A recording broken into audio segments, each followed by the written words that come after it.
Okay, working on a Toyota 7FG U25, serial number 71759, and the complaint is the no start. So let's try cranking it. Nothing. So at this point I wouldn't suspect any compression problem because of the way that the engine is cranking. So the first thing I'm going to do is I'm going to try to check or determine what we are missing. Is either spark, fuel, and easiest way for me right now is to test out the spark. So I'm just going to hook up a spark tester on this plug right here and see if we have any spark. Okay, so I already hooked up my spark tester to one of the plug wires, and I'm going to try to crank it and see if we have spark. Oops, that didn't go too nice. Clap it on better, and see if we have a spark. But I already know we have it, so that is enough for me. I am not gonna check each and every one of those plugs, because if I have spark on at least one cylinder or going to at least one of the spark plugs, this engine would at least try to start, and right now it's just cranking and it wouldn't start. So next thing to do is to test for fuel. The way I'm going to do that is I'm going to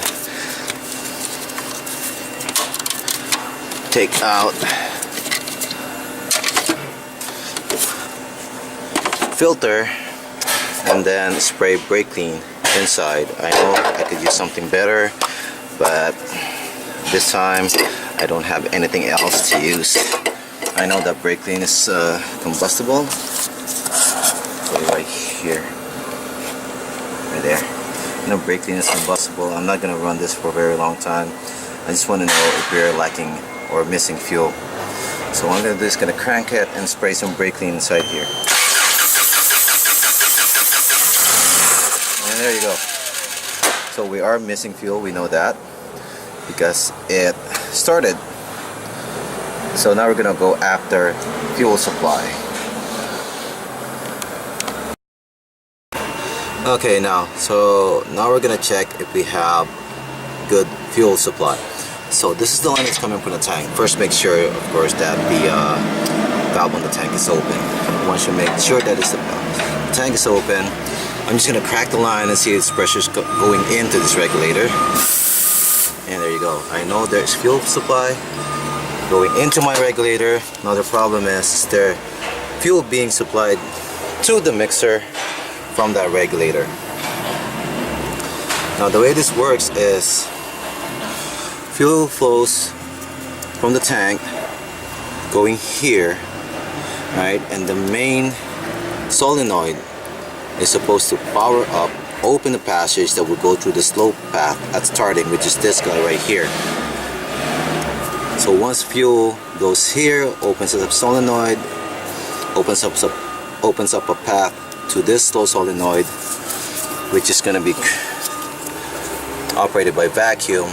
It would send the gas to flow into the secondary side, and by the action of the vacuum created by the engine, it would suck in the fuel going to the mixer. So the next thing I'm going to do right now, after I know that I have fuel going into the regulator, is check if the solenoid is functioning properly, or at least if it has a signal for now. So it only has two lines going into it, and from working on Toyotas, I know that it would always have a ground supply. So one of these wires is always going to be connected to negative, and power is going to come from a relay. Or okay, so let's check that by using a test light. So first thing to do is I'm gonna my lead, because I'm looking for a negative.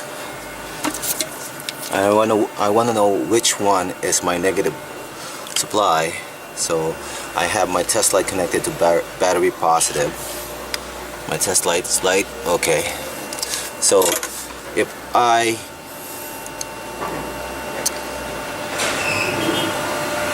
put my test light into one of those wires, of course I have to like use a probe or a in this case I'm going to use a T-pin. I want to see my test light up, and that way I would know that I have good ground. So let me just attach a T-pin in one of those terminals and I'll show you what I mean. Okay, so now I have my T-pin inserted to one of those terminals. So I'm gonna touch my test light on the T-pin, see it's lit. Okay, now I'm gonna have to transfer the T-pin, sorry about that, to the other side.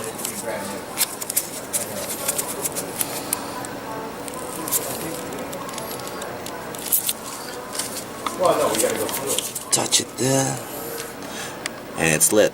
So what it's telling me is that my solenoid, at least I know that my solenoid is not open, right? So for me to determine which is which, I would have to unplug that connector, right, and see which one is still lighting up my test light. Okay, so now I've disconnected my connector to my solenoid right here. Still have my T-pin connected to the white with the black tracer.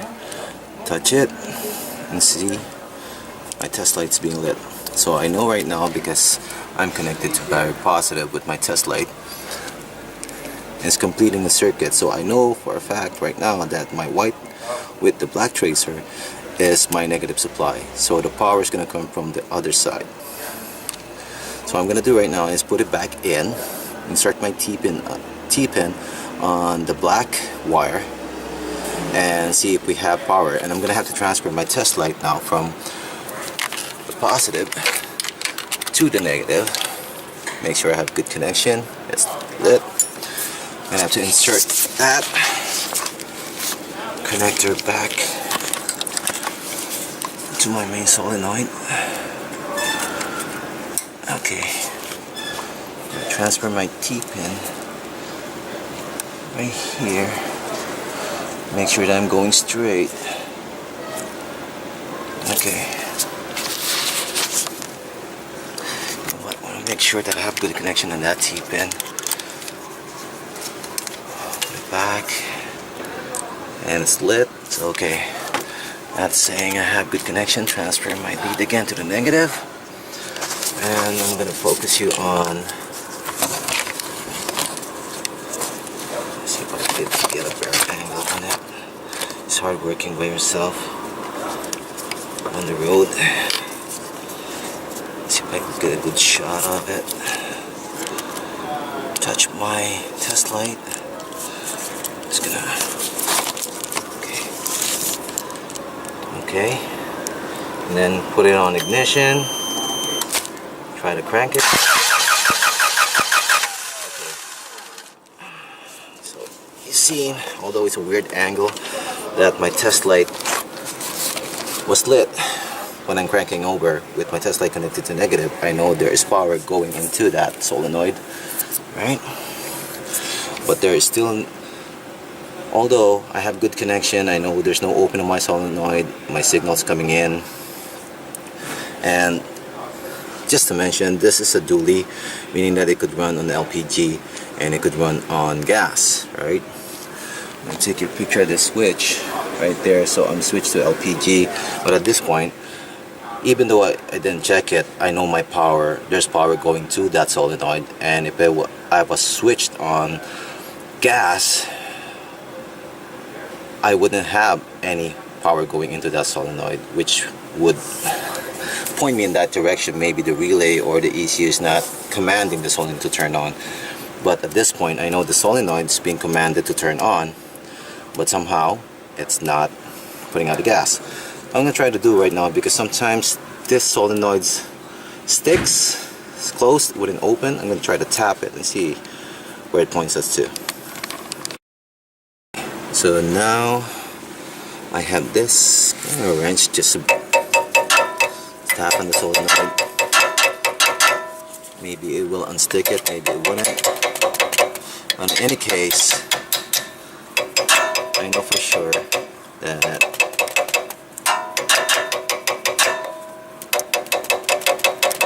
quite certain that I had to replace this regulator. So let's see, let's try to crank it again, see if it starts up.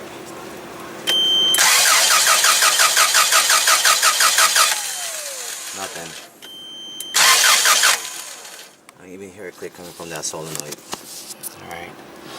So there is one more test, although I'm pretty sure that it is the solenoid that's not working.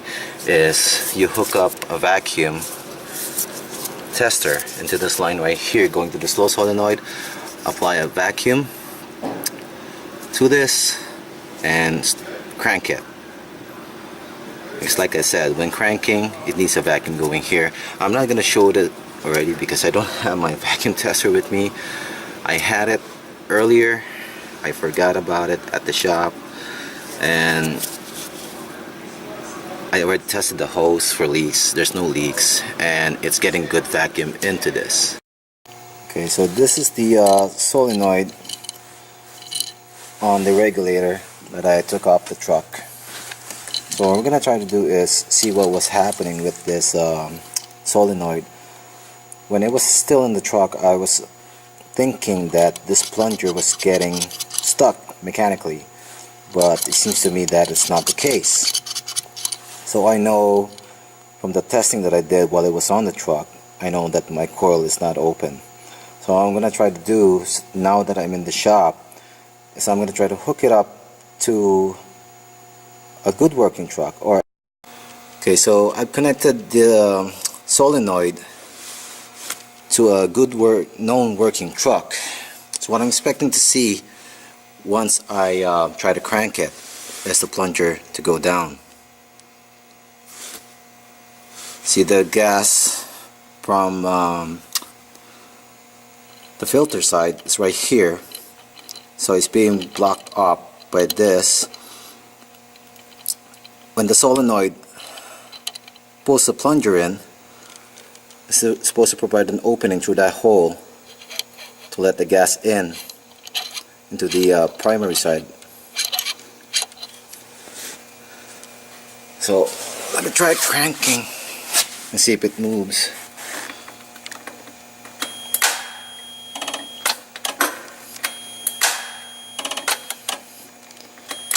Nothing.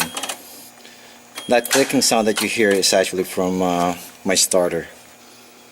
So let's see a bit closer, see if it is trying to move.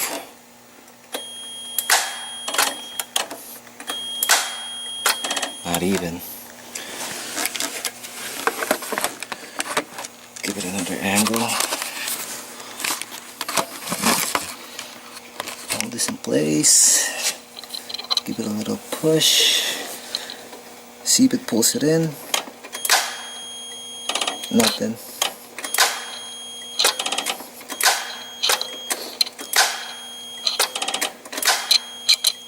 Nothing.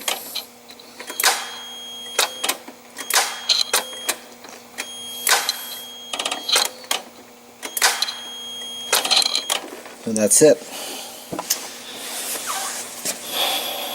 My theory on this is that although my coil is not open, without knowing the actual specs, I couldn't do an ohm reading on this.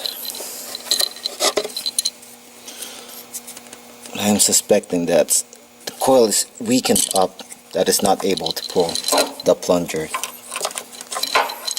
to open up the passage for the regulator or for the gas from the tank to flow into the primary. So just a confirmation that it is, or this solenoid is a problem for the truck. Okay, right now we installed the new regulator. Everything's hooked up. Fire it up, see if it works. All off. Okay, by the way, I would call this a